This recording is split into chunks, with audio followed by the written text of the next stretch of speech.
those types just be trying to survive. Hard times got them starving and living. Game time, always starving to give it. And most times it's on life. Post hype for the vibes. Numbers going up high. Views going up high. Looking down from the sky. Always gotta keep it fly. You know we gotta do it right. You know we gotta keep it right. Just can't be worried if they like it. Keep on living, make it prime. Work to make it look the nicest. Working daily through the night. The price is tight. Hit it hard. Every day on the move, trying to get it off.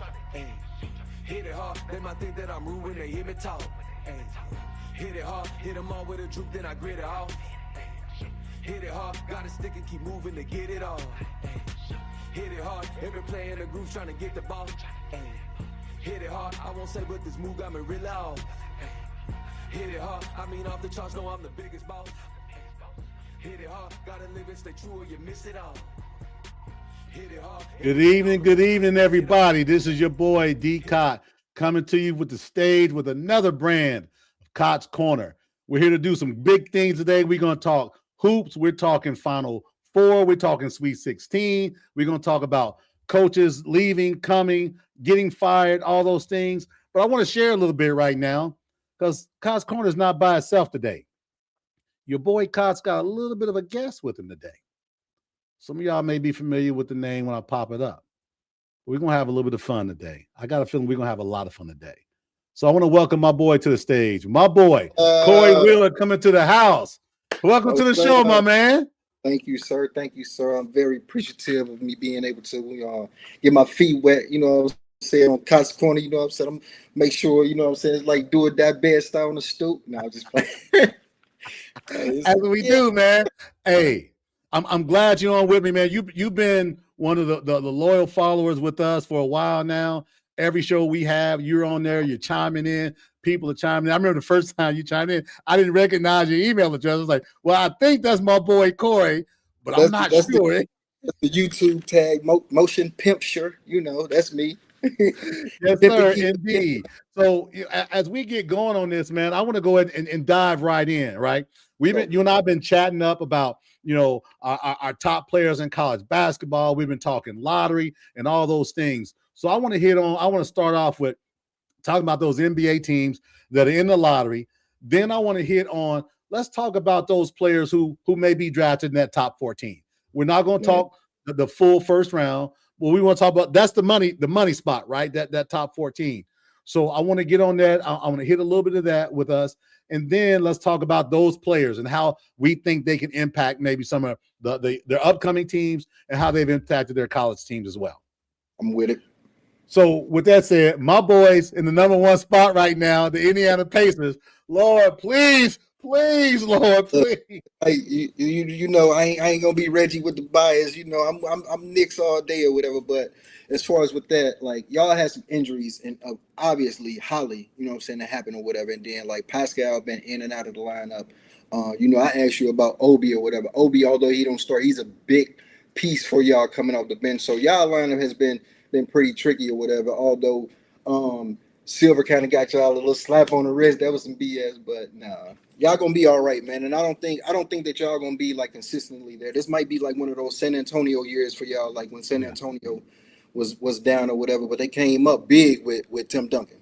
Yeah, and you know, and that's the thing what I'm talking about, right? I've shared in some other chats as well. I said, listen, San Antonio did it twice with Duncan and Wemby. You know, you're talking about what Golden State tried to do, but it kind of backfired on them with the James Wiseman pick at number 2, if you remember, right? Yeah. But you know, you got an opportunity here, man. We've got about 19 freshmen that are projected in the first round. Now, we're only going to talk about top 14 players, but I'm guessing my list and your list probably got a good portion of that 14 of freshmen. And look, I'm talking about we could jingle them together. You know what I'm saying? They're probably at the same before we actually start stacking. But yeah, it's probably about the same. Absolutely. So with that said, I'm gonna reach out to the rest of the teams, the NBA teams, and then we can start talking about the players. We got Brooklyn, we've got Washington, we got Sacramento, Utah, Dallas, Memphis. Now Atlanta has New Orleans pick. Now remember that they've got a New Orleans pick, which is going to be a lottery pick. Then you got Milwaukee, Chicago, Golden State, Portland. Memphis has Orlando's pick. Oh, or the other way around. Well, yeah, Memphis has Orlando's pick. That's probably gonna be a good pick though. So with the Desmond Bain deal, right? If I remember right, yeah. And then you got Charlotte, and Miami fighting for that last. Miami is 39-34, and Charlotte's 38-34. Mm-hmm. So those are the teams, right? What are you thinking? In that order, okay. So if y'all in for who we well with y'all, I know I didn't heard your conversation or whatever before. So I honestly think as far as how it's playing out and laid out, if y'all stick with that, if y'all get that number one overall, if y'all don't take AJ, who y'all taking? Please don't say Cam Boozer. Cam, but no, he's not that to me impact incoming freshman that could work for y'all team. Like I don't no, not there. Yeah. As that I know you said Brooklyn. I don't know Washington, Sacramento. Who's after Brooklyn? After Brooklyn is Washington. Then you got Sacramento and Utah. So with those five, Brooklyn, I would probably say maybe a guard. They got the two bigs there, Clowney, Claxton. You got MPJ, Michael Porter Jr. that's doing this dude. I don't know these little injuries or whatever. I don't know how much of those are actually significant and actually serious. So we're gonna go with that. But if they were to get them, say, a swing man and or a playmaker at point guard, I think that would work for Brooklyn. Past that, Washington probably would need a consistent swing man because they starting over with the nucleus with Trey and AD. So you got your small and you got your big. They could probably gonna run a pick and roll offense. That'll be cool. If you get you a wing and a good defender there in Washington, then they could build off of that. Sacramento wise, I don't know what they would need. I like who is that? Raynard. They got Maxi Raynard. I likes him a lot, man. I don't know what's going on with who is my man DeRozan there or whatever, and they need. I think it's time for them to go ahead and ship away Zach LaVine, man, and just throw it over with there. I like Nick Clifford.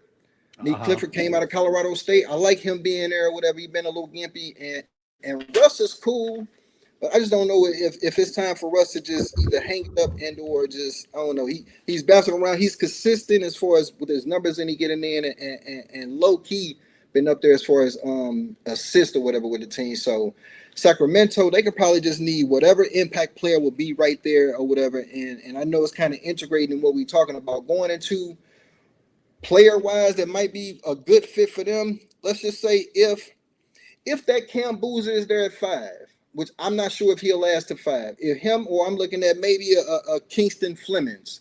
Because you got your point guard coming in that can distribute and also put up points or whatever. So him growing with Neek and like I said, Raynard right there. And Precious Achua. He's pretty productive in Sacramento right now too. So they got something. You know, it's funny you say that. Speaking of Precious, leaving your boys, the Knicks, he was kind of an undersold dude. I remember seeing, I was like, man, I hate when he was in the game, man, because he was going to rebound and he was going to defend, right? Junkyard dog. Yeah. Yes, sir. So, what's up, Isaiah? I see you, B. We see you, Isaiah. Hey, but to that point, right? I think Sacramento has so many opportunities. They got veteran players that are good players, but they're just paid too much. You know, you're talking about a couple of guys that are in that over 30 million range. Zach LaVine is not going to go anywhere with a $30 million price tag. Nah, and that's for right now. You could instantly bring in somebody else, either probably free agency wise to have what he's doing production wise and the cost. Yeah. He, it's funny. Well, he'll give you 2 highlight dunks a game, though. Hey, man, come on, man. Look, he's gonna give you 2 a game. I forgot the dude from what was it, Memphis last night? Who San Antonio was playing? He gave us a highlight dunk too, right? Yes. But that's what I'm saying, right?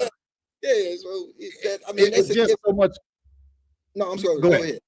No, I'm saying that's cool as far as with him, but like I said, as far as like with his production, the highlight he gonna give you that, but he's not doing anything as far as like leading the team past that. Making a difference. It's funny, right? One of the things I've said about Ball in Charlotte, ultra talented, uber talented player, but hasn't been a winning player, right? But this year, and I'll own it. Of course, my boy Brandon Miller. That's my dude. That's That's my dude all day long and twice Big on Bama, Sunday. Big Bama. But then you got Nipple coming up. Nipple has been killer. Listen, I don't care what anybody says, other than people that were down there in Raleigh, Durham. Yeah, they didn't see this from Nipple. They didn't see this at all. So I actually did. I have. But you're down there. He's a big Duke fan, but like within the first 3 games, I asked him about him, and he was like, "Oh, yo, Khan, he a shooter, woody whoop." And I know it's kind of like not necessarily foreshadowing or whatever, but integrating conversation as far as with him and that rookie of the year discussion between him and his Duke co-partner. You know what I'm saying? Like, I think to me, Khan has surpassed him, but actually, real talk, me and my same homie, we said during that draft night and that draft time, like we both mentioned culture. Charlotte is changing the culture as far as who they brought in and who they're drafting, and I think it put LaMelo on notice. Like, yo, get your stuff together. If not, we do have somebody else in here who we can pass that torch to if we need to, and or bring in another point guard, because basically he can put up the points, but we see Brandon Miller can too on any given night. Miles Bridges is still giving you the 10. So Khan can lead the team if he wants to, but I believe LaMelo, I think this is a wake-up call for LaMelo, and they're playing pretty good. And of course, I'm here locally in Charlotte. This has been, as far as record number of sellouts, as far as this season, what's going on with that. I just saw the report on that too, right? Buzz City here, as they call it. But you know, and to the point about that, right? LaMelo's not a dumb guy. This dude was raised, his daddy raised them the right way. Now, there are things about him and his brothers are different, but he sees and saw the writing on the wall. There was trade talk about him. Yes. So we can, those revisionist history people, 70 games in, oh man, I saw it myself. Yeah, there was a lot of talk about him being traded, and that was generated by Charlotte. And they're probably upside the head, like, yo, let me get it together, because you got the skill players that I love. Their little young nucleus that they have to build on. They can do some damage, not go too far in the playoffs, probably make it with the teeter on the playoff or that 6 seed, but I think they can do some damage future wise and going forward. Yeah. And as long as they keep their draft picks and continue to draft the right players, they're on the right way. No, I agree with you 100%. You know, and I'm glad to see that, right? Because everybody knows, and all of our sports group, I'm a big, Mr. Ball fan, right? You know, I'm talking about LeVar Ball. That's my dude. 3 boys. I got 3 boys. Are you kidding me? Hell yeah, I'm gonna hype my boys up. Who can blame him? You know what I'm saying? He came out and he was brash, talking this talk and did this, but I believe he did on a personal tip what he's supposed to do. He did this. He got his sons on, moved out the way. All right, cool. And then I know he got the leg issues or whatever, amputation. Right. He moved out the way, but he's still there. What can you really say or bash him on? Because as a father, he did what he should do. That's the whole key, right? You know, and I love the fact that his youngest son has turned out to be the best of the 3. Yeah. Now he's got to close the deal, though, right? You've grown up. All I ask for young Mr. Ball, and I know he's probably watching, because everybody watches the Game Time Network and Cott's Corner. All I want little Mr. Ball to do, stop cussing everybody out and calling everybody names. Dude, when we were at the game a few weeks ago, man, he can't stop, man. It's MF this and blah, blah, blah. I mean, and I know a lot of players cuss. I know that, he's not the only one. I know he ain't the only one cussing. But I've been to enough games to know what good cussing sound like and other cussing sound like. He's the other cussing. I'm just telling you. Erratic and excessive. Yeah. But again, from on the court wise, man, he's handling his business, and I'm glad to see it. 100%. As of Charlotte, who's after Charlotte at 5? Like the next little group. After Charlotte with 5, you're talking about now. You're talking about that's still Charlotte. So you're going Dallas, Memphis, Atlanta, and Milwaukee now. That's the next grouping. Dallas, Memphis, Atlanta, because they're getting New Orleans pick. Dallas. Let me get your thoughts on Dallas, because we know they didn't came from trading Luka to thinking that Kyrie was going to do it, to thinking AD was going to do it. They done shipped out AD. Now their foundation is now Cooper Flag. What do you think, or who do you think would be the best fit for them at that point? Man, I don't want him to drop this far because I think he's a better player. Man, oh man. I think because you've got your rookie who's going to be a big time ball handler. He's going to be there. He's their Luka that can play defense. Yeah. Just call it like it is. Yeah. I like Caleb Wilson at Dallas. Okay. He's going to grow. He's athletic. They got they lively. Dallas is at 6. No, yeah, Dallas is at, what did I just have him? Right now, Dallas is at 6. But again, it could move a little bit. But Dallas is at 6. If that's staying pat and he's there at 6 and they get him, that's a steal.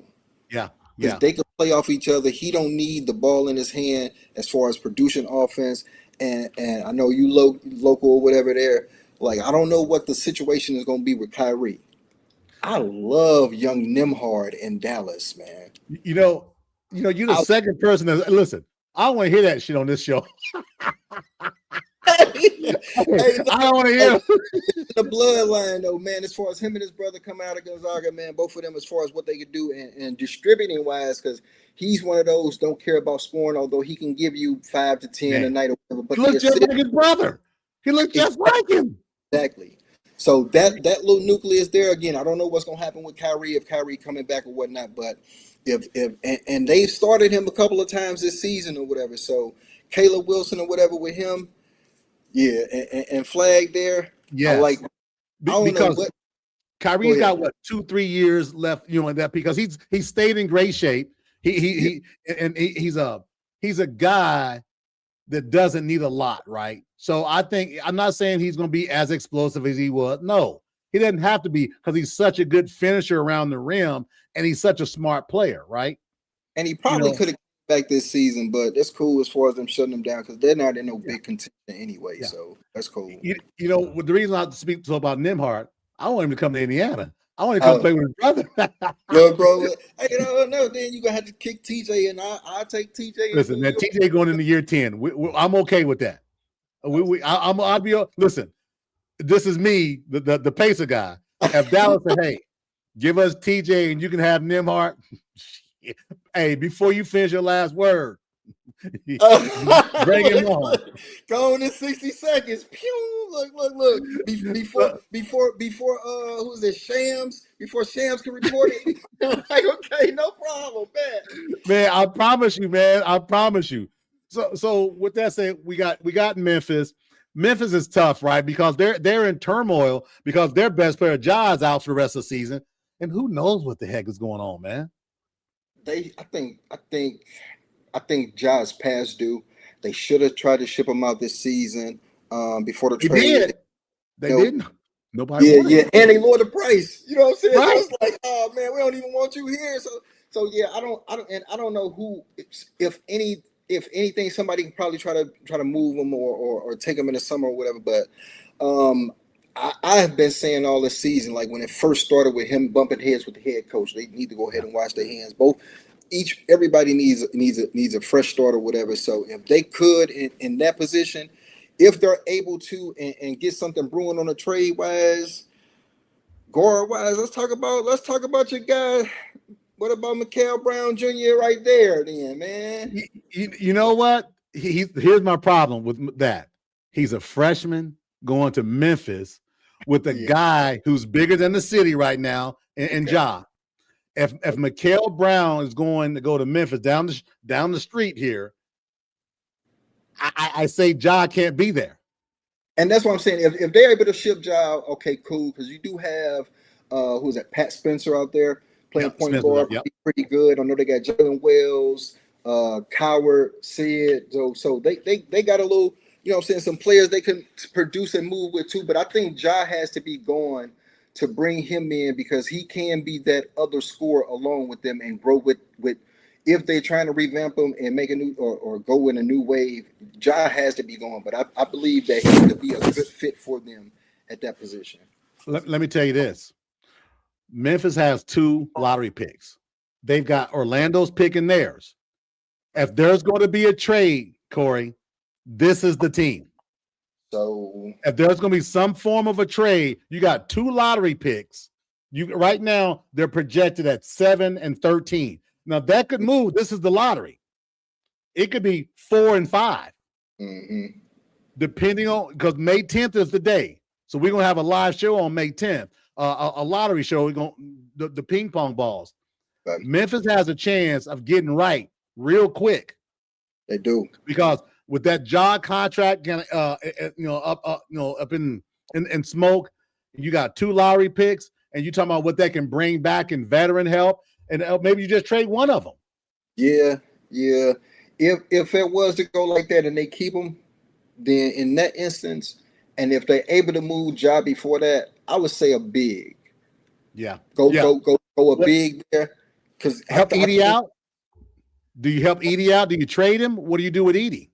I think you keep Edie, but I believe Edie is more. He can play the post, but I think Edie could be not a stretch, but a mid-range big. Rick Smits. Yeah. And if you bring in another big, first big off my Nate Ament, maybe. Yeah, from Tennessee. Yeah. Very athletic. I don't know about Chris in Houston as far as that high, but Nate could definitely be that. And with him being able to be versatile on a wing, also I think they'll be interchangeable, whatever. But and then if Memphis keeps that second pick, then go guard second. It's a lot of, even if you don't go freshman guard, it's a lot of good say right now should a sophomore be upperclassman, you know what I'm saying? But guards or whatever that's coming down that pipeline. This is as far as this draft, I think it's going to be one of the better drafts, and I don't think it'll be to where anybody or any team would have to necessarily reach for any particular player or need that they actually, because you got enough. Yeah. In every position, you almost got 2 or 3 that, like, you look at your point guards, you got Acuff Jr. You obviously you just spoke about Kingston Flemings. Then you got LeBaron Philon out of Alabama, who's rising. Would you be mad? Got a chance. I know you big Bama, but no, he has a chance to increase his status because I've been watching him this season or whatever. I'm talking about he's a walking bucket, can do it, but I'm interested to see how he plays in this upcoming game without Holloway there or whatever. So they definitely, I mean, he might need to go for at the least 25. Yeah. But I'm sorry, go ahead. No, here's the thing to your point. I agree with you 100%. Yeah. The challenge for Alabama is they shot 50% from 3 last week, Corey. You know damn well they ain't shooting 50% from 3 this week. Yeah. Hey, so you're gonna have to pick and choose and take the best, you know what I'm saying, the high percentage 3, not the let me just chuck it up 3, but the best high percentage 3. But I think Corey, he's analytics. Every 3 is a good 3. That's what I can't stand, bro. I can't stand it. You and me both, man. It's so crazy. I'm talking about. I know we talk about the college game, but NBA, I can't stand it. It's more to me college wise related of a weapon. Yeah, more of a weapon or whatever. Like college to me is more compared to the NBA. You got more of a run and gun, fast break game compared to the NBA. Although they just chuck up threes, run and gun wise. College gonna give you that. I agree with you. I agree with you 100%, man. I like the O's. I'm not saying you only need to take 5 threes a game. I'm not saying that. But, I don't like seeing a pull-up 3 on a 2-on-1, bro. No. I don't like that. Go ahead, run a 2-man weave and then get to the foul line or layup, because a 2 is just as good as a 3. And you notice in the last week's games, a lot of teams had 3-4 fouls going into the last 3 or 4 minutes of the second half. You know why? Because ain't nobody going to the hoop. Exactly. Ain't going to the hoop. They settle for it so much, and bro, it's like, to me, I ain't gonna say watering down the game, but just basically making the game so much disinteresting. Because that hurt your boys. Remember that St. John's had four fouls. It was less than 3 minutes ago. So remember they fouled. It was like 11 seconds. We had it played. We had perfect situation. Terrible execution. I would say that. Right. Yeah. It's tough, man. It's definitely tough. I want to hit on a couple more players, and I want to pivot over to the Sweet 16. So the guys that stick out to me, right? And I know I said lottery, but I want to talk about a couple guys. I want to hit on Braylon Mullins, Koa Pete, and I want to hit on Lindenberg from Miami, from Michigan? What do you Lexingburg, think? Lindenberg, Lex. Yeah, I got him. I've got him on my list. Go ahead. Which one you want to touch on first? Let's go in reverse order. Let's go Lindenberg first. What do you think about him and what he's done? So on my list, I got him as one of the honorable mention or so to say X factor seasoned player. Came up from what he Be 24 years old when the season Yeah, starts next year. I'm talking about. I seen it earlier in the season. You know, as far as football bias, I'm the Ohio State, but Michigan. I'm talking about I called it and said they have a great squad, man, and he was like one of the perfect puzzle pieces to come in and fit right in with him. And I think that as far as what his game, I ain't gonna say if you wanna not I ain't gonna say poor man, but mid man's Cam Boozer, because he can do almost about everything except I think Cam Boozer might be the better shooter. But Lindenberg, man, he has a game that is so relatable to the NBA and especially today's NBA because he's a 3-and-D guy, and he doesn't need the ball to get his offense, but you can run an offense through him. And he's going to get everybody involved, as you can see what he's done with Michigan these first 2 games with them. So I like him, you know what I'm saying? Player, I don't know about the school, but player-wise, yeah, he's a good player and good fit in today's NBA. Okay, I like that. Next breakdown for me, my guy Cole. I've been high on Cole Pete all year. He got hurt about 4 weeks ago. Now he was out. Looked like he was going to be out for 2 weeks, but he came back.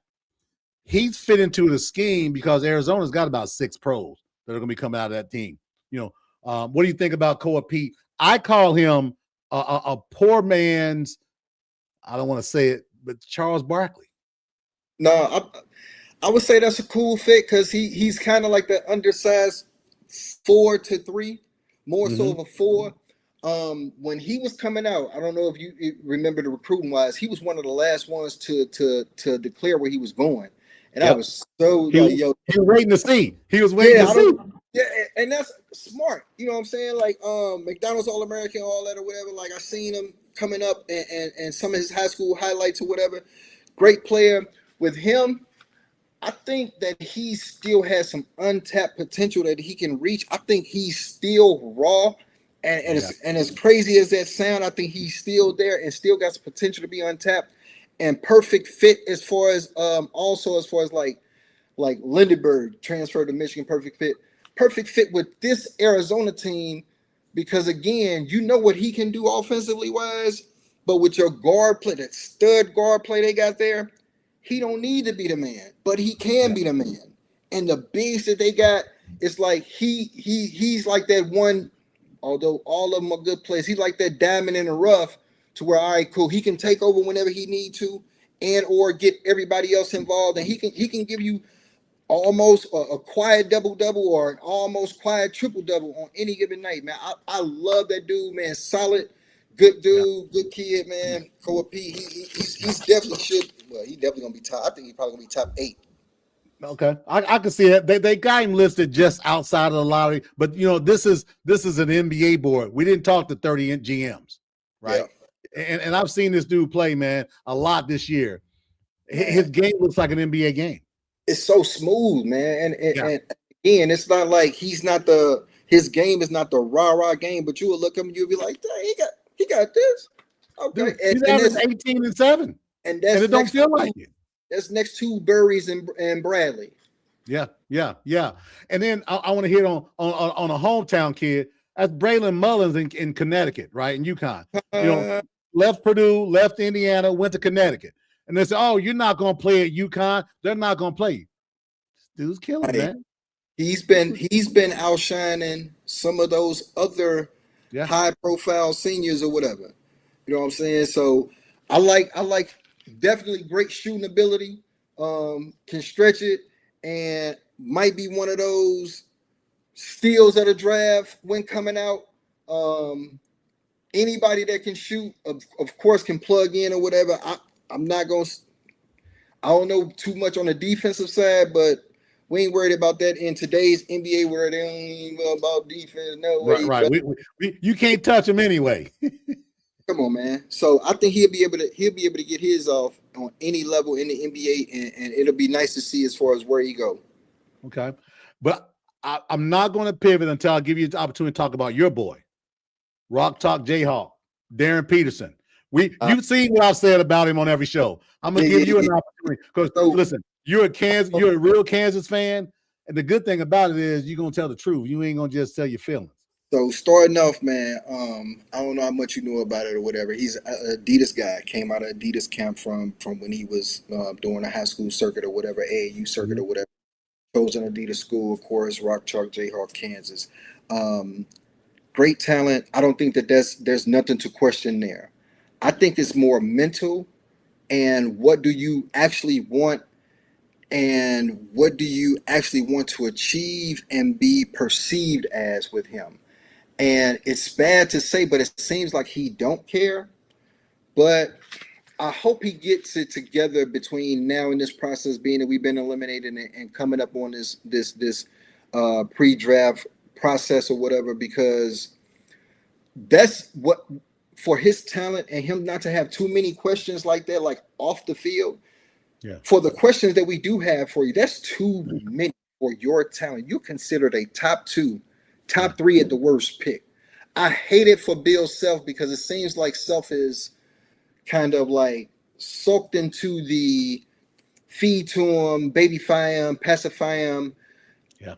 And real talk, I'm glad the season over. I can't wait for him to leave. And that's me being a diehard Kansas fan because I hate it for the school that I love to root for and the coach that's there, Self being one of the top respected coaches. And we've known the talent and the coaching style that he's had and the players that he had and the respect that he's had, not just from the players, but everybody else that he may have even coached against in that nature. But I don't know too much what else to say about it, man, except for it was to me kind of disgusting this year to see how he kind of like dictated the flow of our season this season. And I hope it don't be too much more nothing bad that comes out after the fact or whatever, but I'm pretty sure it's stories or whatever that comes out as far as that's always a concern, right? So you know, like I said, top talent, something ain't right. And I called it way early before everybody else did. I said that young man ain't got cramps. And again, that doesn't mean he's a bad kid. That just means it was just something more, it was something else. That's all. The BYU game, if I mean, that's the game I'm talking. You know, it's the game I'm talking about. Yeah. 19 in the first half, and I mean, I told you, like the first half that we had, and how BYU came back in that second half, marching how they did most of all season in the second half. If he doesn't have the first half that he has in that game, we don't win that game. Yeah. But just think of the second half you could have had against your other, you know what I'm saying, top prospect who you dominated. Who you dominated in AAU, you know what I'm saying? Who you dominated in AAU and all the other matchups or whatever. But come on, man, BYU and Kansas, like this is what y'all here for. Besides, the next level is the NBA, and you have a chance to do that and show, you know what I'm saying, what you're about, and then you fold. Yeah, that's tough. So, but I like the breakdown on your boy. I can't wait till May 10th because that's lottery day. I can't wait till June 25th because that's Pacer #1 pick day, and we'll go over that. We'll go over there another show. Hey, but man, look, for you, I hope and pray y'all get it, man. Hey, listen, let me tell you what. Hey, you see this smile? And this smile, boy.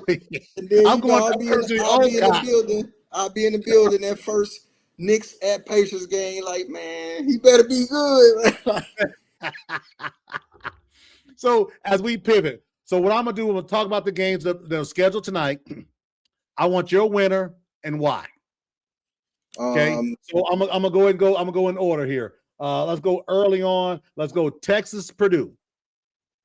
We got 8 to do, and I want to hit them because I definitely want to get on the coaches leaving as well too. So the first one, Texas, Purdue. I'm picking Purdue. I think they're the more experienced and more chemistry-wise team, but Texas.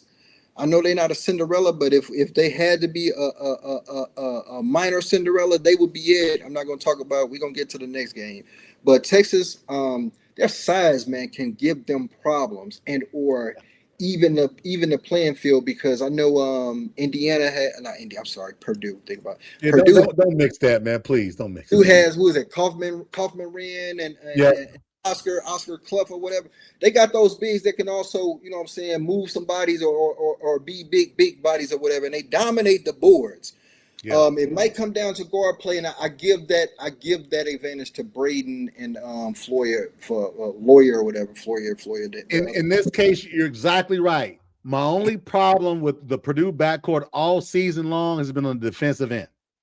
Yeah, nah, they don't That's stop the nobody. challenge. Yeah, and we know those Texas boys. They're not scared to shoot.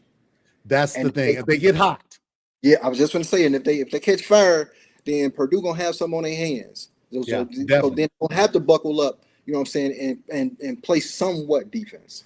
Yep, definitely. Next over. This is a rivalry that a lot of people don't know about. Iowa and Nebraska go after the same players. Yeah, they're very close in proximity. Big so 10. we got Iowa, number 9 seed, versus Nebraska, a 4 seed. We didn't see this. Talk to me. Definitely didn't, and I give you know, I ain't like that. I give big ups to Iowa. They did it against my Gators. Salute to them.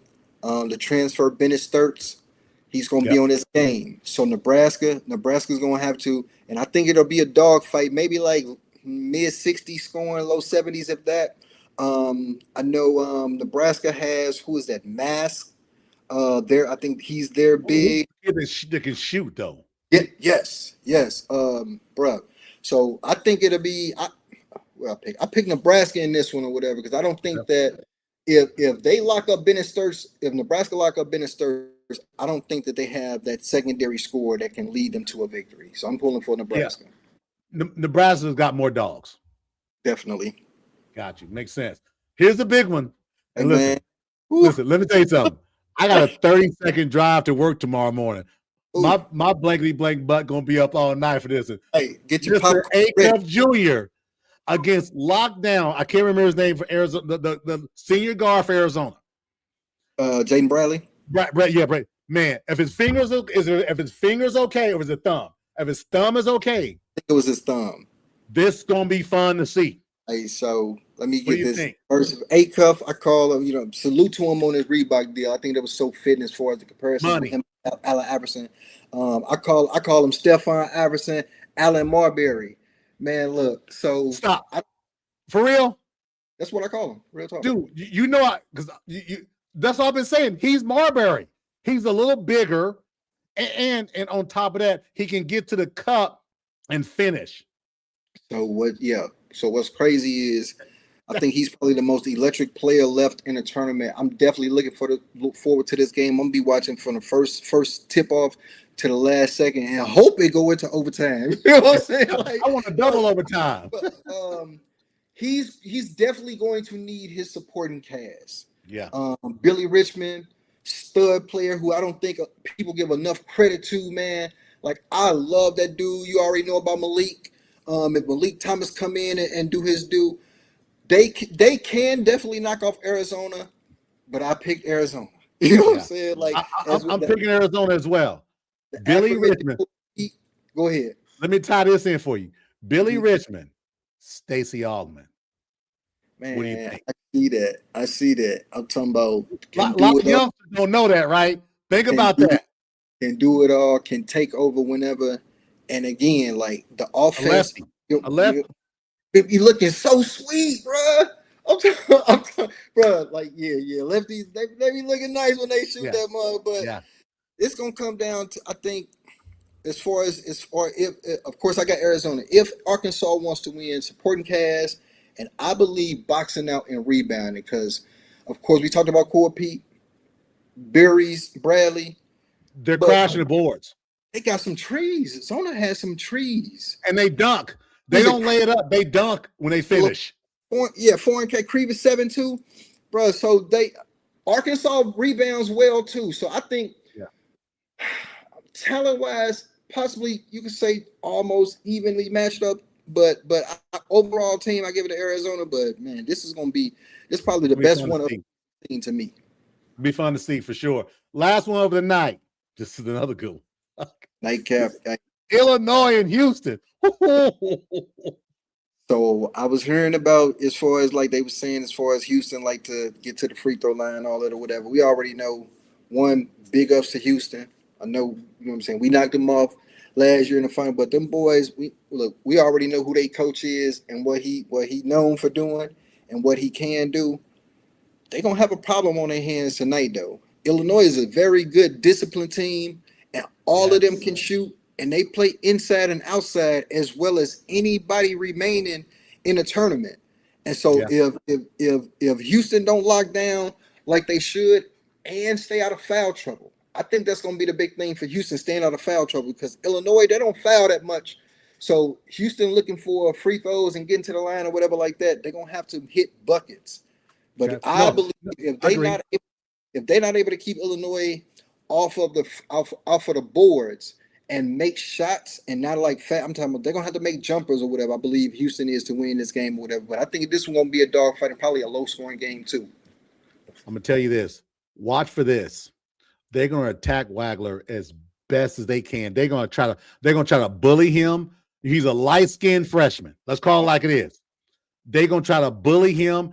Not only are they're gonna, when they switch, they're gonna jump him. They're gonna jump. He definitely gonna test him, and I would love to see what him and Kingston do back and forth. But definitely, if they can lock him down, I like Boswell too. Their point guard. I think he reminds me more of Deron Williams back in the day. Big body, solid guard or whatever. But Keaton Wagler is definitely gonna be the X factor for them. And who is it? I think it's Milicic or something like that. They got a big Milicic, and also you got your boy's son plays for him too. But here's the thing: Flemings is not going to be on Wagler. I don't think that's going to be the case. I think it's going to be a flip because Wagler he's a bigger guard. I don't think that's going to be the matchup off the front. Maybe down the road, in the game sometime to point. I don't think at the beginning it'll be that. But look for them to jump Wagler and try to get the ball out of his hands and kind of shake him up a little bit. Make somebody else be the playmaker and shut. They're a much younger team. They're a much younger team too. So that's gonna be fun to see. I'm gonna be watching that. So we're gonna go in the next four. We're gonna pick winner or loser. Then I want to get into the coaches, right? That we talked about. All right, let's go. St. John's Duke. Hey man, I got the Godfather and the Johnnies. Hey, listen, let me tell you this, man. I was so impressed with him this past weekend, man. The way he coached, he kept himself calm. And that team, the way they played, you can tell they went over the things that they needed to. When they pressed Kansas, they had an absolute plan. And your boys love them. Man, they didn't look like they was ready. We didn't. Come on, man. I'm going to keep it 100. We didn't. So, yeah, great to them. Great coaching. Yeah. I love him. I'm loving that he's back in the game and having the success he having. Yeah, definitely, 100%. I got something to say about him when we get on that coaching too. Here we go. Bama, Michigan. I'll go first. Hi. They can't shoot 50% from three, Bama. Okay. Michigan in a win, 6 to 12 points. I think the game it'll be nip and tuck maybe in the first half, but I just believe that 3-point shooting is hit or miss. You can shoot your way in it, you can shoot your way out of it. This is an analytics team. I love Filine to death. Yeah. I just don't believe there'll be enough in the tank since his running mate is not playing with him. Yeah, I feel you. And now how you be seeing you might drive somewhere or whatever, drive past a little auto shop or something like that or whatever. They be having the little need help. The little air monster blowing. Bro, Michigan got them trees. So they definitely going to extend y'all out. Bama, I think Bama is going to be able to play their game, but it's like they talk about the NBA make or miss league. It's going to be a make or miss game for them. They're going to have to make or miss them. I do have Michigan. I have Michigan going to advancing or whatever. So I do have Michigan, but that Aiden Holloway that deal is definitely. I think this is a game to where it actually shows up for y'all. Yeah, but fight line, I'm talking about. I agree. 25 to 30, 25 to 30 needed to keep y'all in the game. And if they can shoot over 40%. Yeah. From three. Yeah. I was going to say Aiden Sherrill. Let's go. He's the next guy. Yeah. He's the next guy. Now, mind you, he's projected as a first-round pick as well. I could see why. Nice. Late pick, but yeah, he can play. He's going to have to step up. They need that too, and I think they need to just unleash him a little bit more. Yeah. Well, we'll find out soon enough. Then we've got Old Dog versus Crazy Dog, Michigan State Like, and UConn. hey man, I got M to the Izzo, MS Izzo. Nah, I actually had Michigan State as one of my Final Four teams, man. I know you touched on them and y'all touched on them before, as far as like with your show, Fears, man. Like I've been loving Yeah. him since day one of the season. I'm glad that he's getting the recognition and whatever that he get. I know he's a little hot head and be kicking sweet. Look, but Right. honestly, to me, like I want that dog in my point guard. You know what I'm saying? And I want somebody that's gonna be up in your face. That I ain't gonna say he's a necessarily dirty player or whatever, but with that, to me, and his play to where he can distribute and all that, it comes with somewhat respect. And so he's gonna be somebody to have as far as with UConn. It's gonna be somebody to have in their head as far as with that in their game or whatever. But I got them over UConn. But I think this is probably gonna be one of the more best coached games and more strategic games. It's gonna be interesting to see because I think the guards are probably cancel out, but I give that advantage to Michigan State and with their players against UConn players. Terrence Reed, St. Louis boy, for UConn, he's going to have his game, like his monster showing out or whatever. 'Cause I think he could dominate against Michigan State's front line, but I think if Fears has his normal game against them, it's going to be early night for UConn. He can definitely be a difference maker too, for sure. Yeah. Then last game we've got Iowa State versus Tennessee. So I'm hoping Josh come back and play, man. The big or swing for Iowa State. Iowa State was one of the teams I have in my Final Four as well. I don't think Tennessee has enough. They got like I mentioned, Nate Ament, freshman center or whatever, and Jacoby Gillespie, guard. I know I forgot where he transferred from or whatever, but good player. They can put up the points. I don't think they have enough firepower to go with Iowa State, because what Iowa State did to Kentucky, what they just did to Houston too. Don't forget what they did to Houston early in the season. Yeah, you're right, and I didn't expect that. I had Houston winning that game, but that I went off that night. Look, Taylor Lipsy, the guard that they got. Yeah, but I think if they don't, I think it was Jefferson. They guard the power forward, small forward. If he don't play, I think it'll be hard for them to have the blowout like they did with Kentucky. But I got Iowa State. Yeah. And here's the thing about Iowa State. One of the things I noticed about them when they're playing in the Big 12, and in my belief, I understand they didn't have the most teams in the NCAA tournament. I felt all season long that the Big 12 was the best conference. Yeah, Iowa State shot the ball well against the best talent. Definitely top to bottom. I'm just saying, people feeling. Hey, this is Cott's Corner, facts over feelings. Iowa State shot the ball better against top talent than anybody else did in the country. They did, and they had some pretty impressive wins that I would say, yeah, the Houston was probably upset, but as far as what they ended as, you can look back and be like, nah, that wasn't no upset. They was good in the they move that ball, man. They move that ball and they put themselves in the. Now they shoot a lot of threes as well, but I'm not talking pull-up threes. I'm talking ball movement, high screen, drop. He's wide open. Give it to him. This ain't no knock with y'all, but they shoot threes, but they don't shoot them like Bama shoot them. That's what I'm saying. Part of Bama's identity is shooting that three. You know what I'm saying? Iowa State, they do shoot it, but they take the smart, efficient shots. Not that y'all don't. You know what I'm saying? I know Nate want y'all to shoot that ball. You know what I'm saying? But as far as with Iowa State, with what they got in the blend that they have, they do pretty good shot selection. No, you're 100% right. That's why I got you on. So we can talk that type of stuff, right? And they shoot the ball. No, a lot of people aren't talking about that. Oh, Iowa State, what do? This is a two seed. This is a team to beat Houston. They got Kansas. They got teams. And it shouldn't be a surprise because they basically got the same team that they had last year. They just came up short. That's the thing. Yeah. That's the thing, right? So no, great points, great drops everywhere. Last piece. Come on with it, man. Coaches. I'm gonna read this dynamic for NCAA coaches, right? There's been a lot of talk about NIL and player empowerment. I'm just gonna read coaching turnover has reached an unprecedented level. 30 head coaches in NCAA have left their positions in the 2024-2025 cycle. affecting 61 programs because guys are leaving, going other places. Trend is driven by three things: transfer portal, NIL dynamic, and the need for coaches to adapt to the new player. You and I talked about this in weeks before, last night and today. People love talking about, oh, these players, they shouldn't get this, they shouldn't get this. Well, shoulda, woulda, coulda. They getting it. Now it's up to the coaches to adapt. Just like if I'm a freshman in in college, going to a place I've never been, I got to adapt, right? And we finding that out. I promise you, Isaiah Thomas had to adapt to Bob Knight. Had to, or else the worm is turned. Some coaches are able to adapt, some aren't. I want to talk about Hubert Davis, and then I'm gonna let you roll. I think it was absolute travesty yes, I know they lost. Got it. His best player was on the bench with a broken hand. Okay.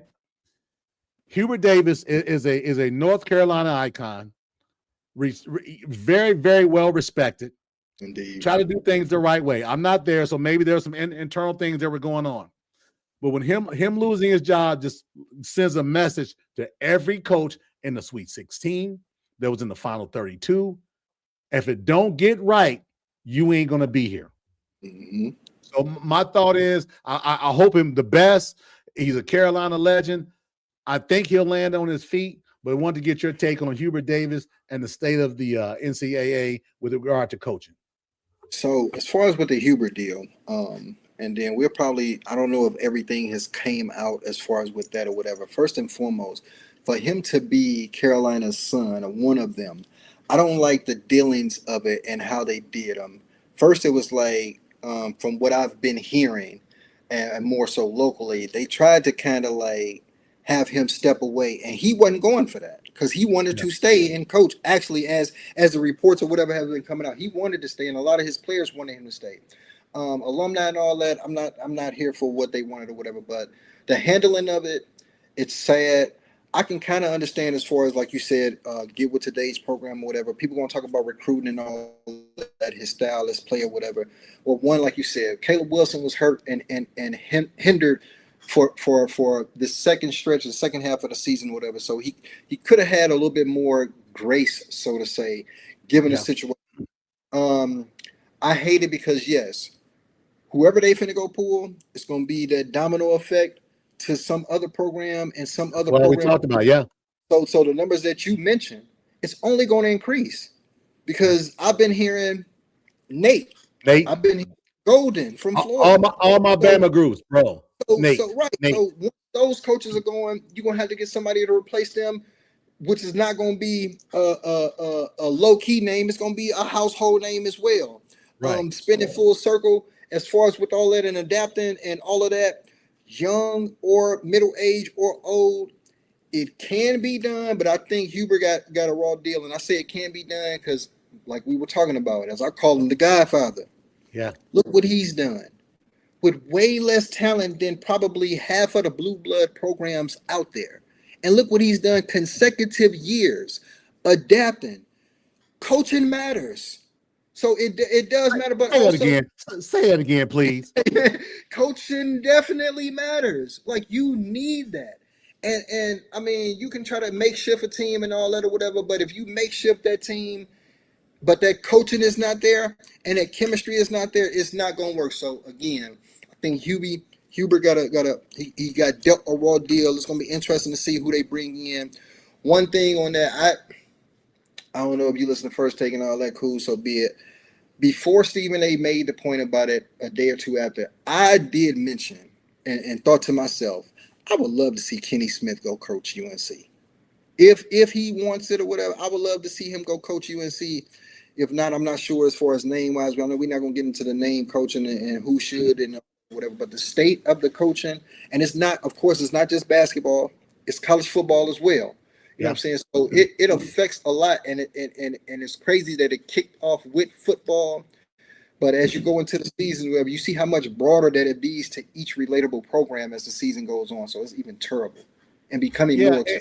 You spoke about the Godfather, right? You know, we're talking about Rick Pitino. You talking about a guy that was at the pinnacle in Kentucky, left Kentucky to go to Boston, left Boston to go back, right?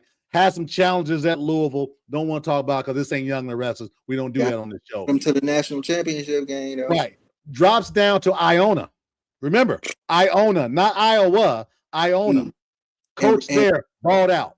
And recruited a Walter Clayton Jr. that ended up transferring. Yeah. But that's just coaching and development. That's right. Then goes to St. John's. Now, mind you, when people think about St. John's, well, old heads don't think about Carnesecca because young heads don't because they don't know who he is. They think about St. John's. They've never done anything. St. John's was a blue blood going into the 90s. I mean, you might have some, you know what I'm saying, little young whippersnapper like me that may know something about Chris Mullen. You know what I'm saying? My man's but you're an old head at heart. You're an old head. You know it.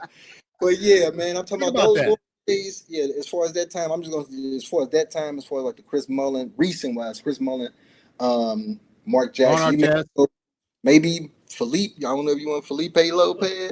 Felipe Lopez. Hey, listen. Hey, remember, I remember him being the Braun before Braun in high school, right? Yes. Went there, had a decent career at St. John's, but not like the hype coming out of New York was. Then coming behind that was Ron Artest. Yeah. So yes, that team they had with Artest, I want to say it was in when was it? It was 98, I think, or something like that. That team was a hell of a team. They had a lot of talent. It just didn't mesh, right? And now you're talking about over 25 years. And now you're talking about St. John's is back because right. I was just going to say, got him back to glory. Yeah, and that's a good thing for him, man. That's a reclamation project that a lot of people don't talk about. I'm not a Rick Pitino fan. Just call it like it is, though. I'm happy for him. Of course, coming up from like the Kentucky days back in the day, like I don't know, you don't know. Back in my middle school days, I had a cousin that was stationed in Fort Knox. You know what I'm saying? So I had a house near Fort Knox, right outside of Lexington. Fort Knox, about basic training there. Yeah, so but like those squads back in the day, like Samaki Walker, the Derek Andersons, the Walter McCarty. Yeah, I'm talking about them. Evansville, I followed that Kentucky team back then and what he did then, and I'm so happy for him. But full circle, as far as what we were talking about, you see that it can happen. It's just the coaches actually going to either have to adapt and adjust. Like I said, I think Hubert can do it again, and I would love to see. Not that it have to be like a D2 program, but somebody D1 take another shot on him or whatever, because I believe he's a good coach and can do it, and he's definitely a great basketball knowledge that can bring something and some respect to another program. Yeah, without a doubt. So with that said, we got McDermott who's hung it up. We know McDermott hung it up. Just talk about your guy, Self, right? So he came out and said, no, those reports aren't true. Self has been there for what? This is year 26, 25, something like that? I think it's 26. Don't quote me on it. I think it's 26, but as far as with him, man, and I seen him come back and say that and speak on that or whatever, and you were the one, meaning him, like you were the one that put it out there or whatever. Like I gotta talk to my family and all that. Of course, I'm be biased on that. I want him to come. One of the, I'll say Self is top 5, definitely top 5 coaches in the game, if not top 10 to some in the game or whatever. And again, with this season, I know we made the tournament, whatever. Watch that because he had the whole DP debacle. I would say, I'm not sure as far as what we have right now coming in because we still got the tournament or whatever. But I would love to see him stay. One, make sure, of course, always get your health right and come back and do it. But we do, if he were to, and not saying that I want him to go. I love what's happened so far as bringing in the Jock Vons coming in, you know what I'm saying, at the program, doing that. So you do have somebody who you can pass the torch to or whatever. By no means, and I'm saying go ahead and leave. So, but I would love to see Coach once get his health right and come back on the bench, man, and get. He needs. I ain't gonna even say a prove-it season, but a refreshing season to get past this whole BS that he had to deal with a and get back to it with a somewhat iffy superstar, so to say. Makes sense. Makes sense. So as we wrap this up, I know we hit on all 8 games. I need your team that's going to be rocking it Monday night. Not this coming Monday night, next Monday night. Man, Final so game, championship game. championship game. I got Arizona, and I'm gonna go. I think I have who was it? Arizona. I'm gonna go Arizona, Iowa State. If they on, I'm looking at my bracket. If they are both on the same, because I know my original Final I Four. think they are, because I know Arizona is in the West. In the West, they'll be playing.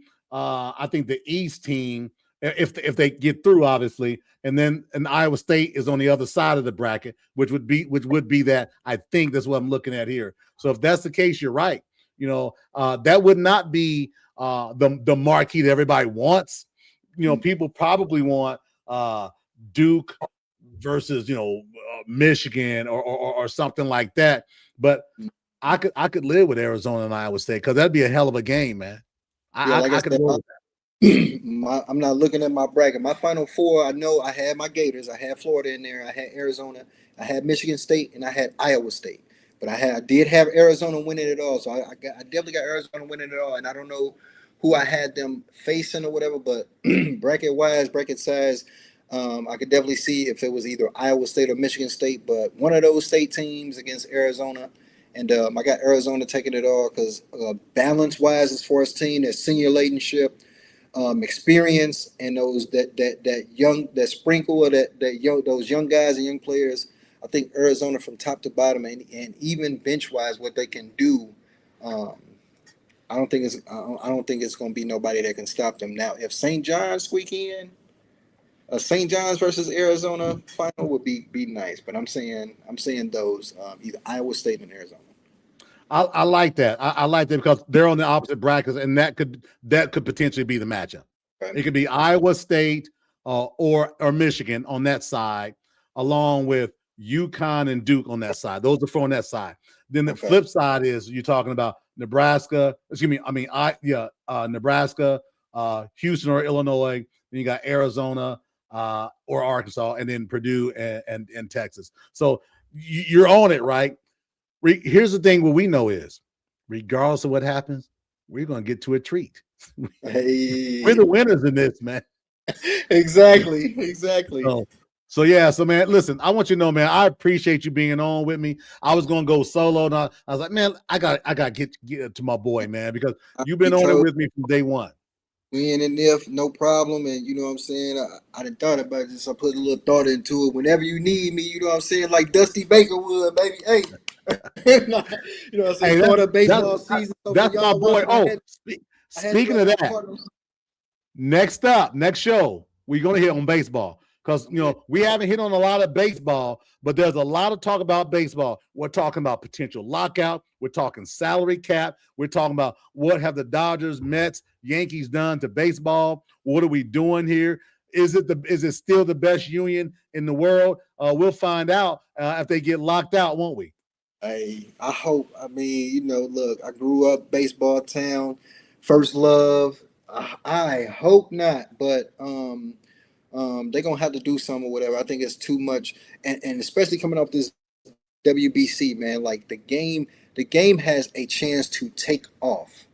They just need to market, in my opinion, market their stars a little bit more, put them in your face a little bit more, and then we'll be all right. But Shohei is taking over, and nothing against Shohei, but we need the judges, the Paul Skeens, because it's an American pastime, so they say.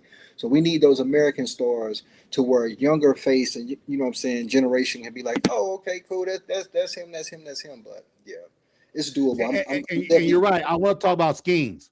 I want to talk about how he matches with the Doc Goodens of the world and guys like that, right? That came in that were young guys. So we'll have a show with that. That's important. Talk about Paul from Air Force to LSU to the national championship to the first overall pick to them There's Pirates, but yeah. Yeah, we'll hit on that, man. But again, I appreciate you, man, being on the show for sure, 100%. This has been solid. We're gonna do this again, obviously. We're gonna enjoy our games. The game started in about 8 minutes, so I gotta get hydrated here so I can get rolling. Hey, look, I feel you. I'm gonna get on mine too, baby. But again, Corey, appreciate you, man, for sure. I appreciate you, man, and thank you for having me on your platform. And anytime you need me or whatever, bro, just hit me up and let me know. And any other show going forward, if I ain't on, I'm gonna hit y'all with a yo. 100%. Everybody, thanks for watching. Thanks for checking in. We're gonna have clips out there. Me and my boy Corey. This has been a good opportunity for me to put him out there and say, hey, this guy knows a little bit about sports, just a little bit. You don't know much, just a little bit. But good deal, man. Appreciate y'all for sure. Game Time family, we love y'all to death. Tune in. Make sure you subscribe. Make sure you hit the little bell to get your notifications so you can get all this great content. We appreciate you. Thanks, everybody.